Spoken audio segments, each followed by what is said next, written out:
Elachi, sabi niya, blessed evening po. Ask lang, may nakita po ako nahulog ang ostiya na doble. Kasi pagbigay kay sister, iuuwi niya sana. Pero sabi ko, bawal iuwi. Isoli sa lay minister din, binigay naman sa gusto mo communion.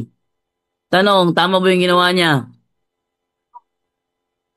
Ay, mali po yun. Siya mismo nagbigay dun sa ano? No? Siya mismo, Hindi, hindi lay ministers. Pinasa niya? nakita niya na nahulog.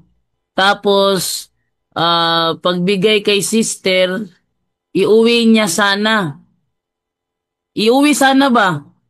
Sabi ni, hindi Mm. sinubo ba the angel? Iuwi sana. Ah, delikado yun. Ayun, iuwi niya sana.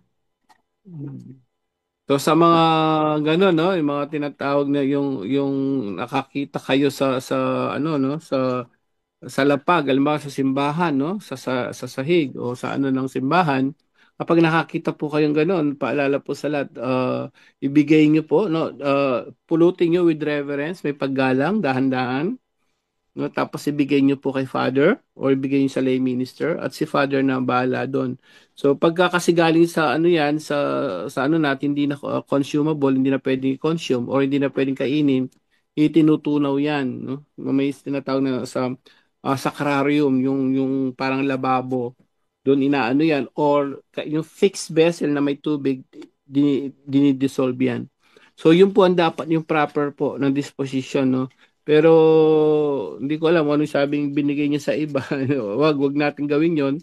Kapag nakakapulot tayo, agad-agad po pulutin na may paggalang, dahan-dahan, ibigay sa lay minister o sa pari po. Siya na po yung nakakalam kung anong gagawin niya ron. Salamat po. Okay, next question naman dito from Theogenes Borja. Bro Angel, ano pala ang gawin namin kung 3 times kaming mabigyan ng schedule na mag-serve sa loob ng isang araw na linggo? Tanggihan po ba namin ito dahil dapat dalawa lang kamo tumanggap ng komunyon? Okay. Yung pagsiserve, hindi po problema yon. Ang sinasabi naman ng ano natin, Code of Canon Law natin, ang batas ng simbahan is you cannot receive 3 times. Wag. 2 times ka lang. Pwede ka naman mag-serve ng 3 beses. Halimbawa sa choir o lay minister. Sa mga lay minister nakikinig o yung mga choir o lector commentator, 3 beses ang misa, 3 beses kayo naasal. Lalo na sa Quiapo kaya, pag mula alas 5 yan hanggang gabi, dire-diretso sa Quiapo. So yung mga choir doon, halimbawa, walang alam, hindi nila siguro nila alam yun na 2 beses lang. So pag dalawa, yung communion po, 2 times, twice lang. Ngayon, sa third na pag-serve nyo, tumanggi na kayo, pagbibigyan kayo ng lay minister, sabi nyo, wag na po. Yun lang. Wag na. Alam na nila yan na baka nakatatlo ka na o nakadalawa ka na. Twice lang po, no? Para hindi tayo magkasala ng abusive of liturgy, no? Or yung Eucharist natin para hindi siya ma-abuse, no? Kasi na-abuso na po yun kapag 3 beses. Twice lang po at least with complete mass ang requirements po sa mga laiko po. Yun po, Bro Jando. Nawala yata sa Legenda, Bro Angel. Ay, di Ah, pala ako narinig pala. ayun. Ulit ko ha. Sabi to na comment dito from Angel Bactol, pwede ko po bang tawagan ang number na nakikita sa screen para mismo si Bro JD ang matanong ko? Ang sagot, pwede! Pwede! Pwede niyo akong Ah, tawagan yung nasa number sa screen at makakasagot ako niyan. Pwede. Ano? So, yung ito number na ito, nakikita niyo number na yan? Pwede yung tawagan yan at masasagot yung tanong niya.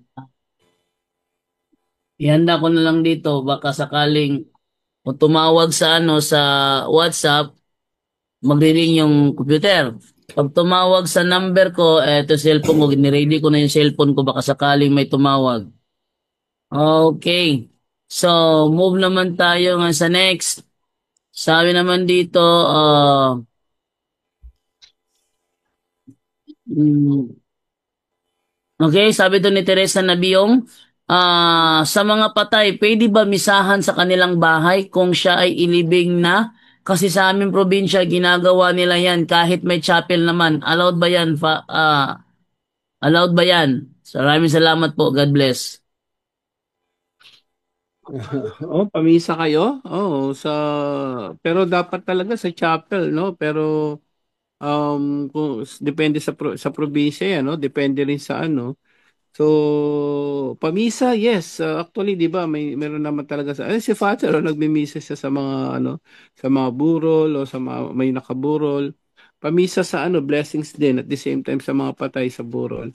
So, wala pong problema yung kapatid, pero kung talagang pamisa na lang para sa ano nyo, libing na siya, walang hihigit dun sa misa talaga sa simbahan, ibigay niyo yung pangalan. Yon ang isa sa pinaka-effective na pagdarasal sa mga patay. I-offer nyo yung mass na yun, mass intention, para sa mga kamag-anak nyo pong yumauna. Yun po kapatid. Mas maganda sa simbahan po kapatid.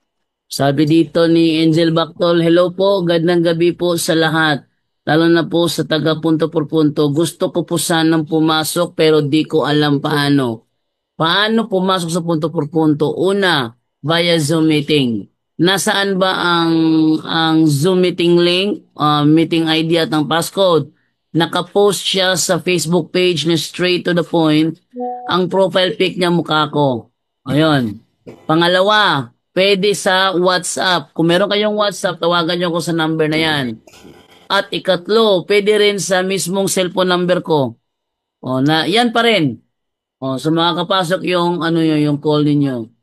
Okay, ito naman tayo. To make his message known is our responsibility. So here we are to pledge our lives to the Lord.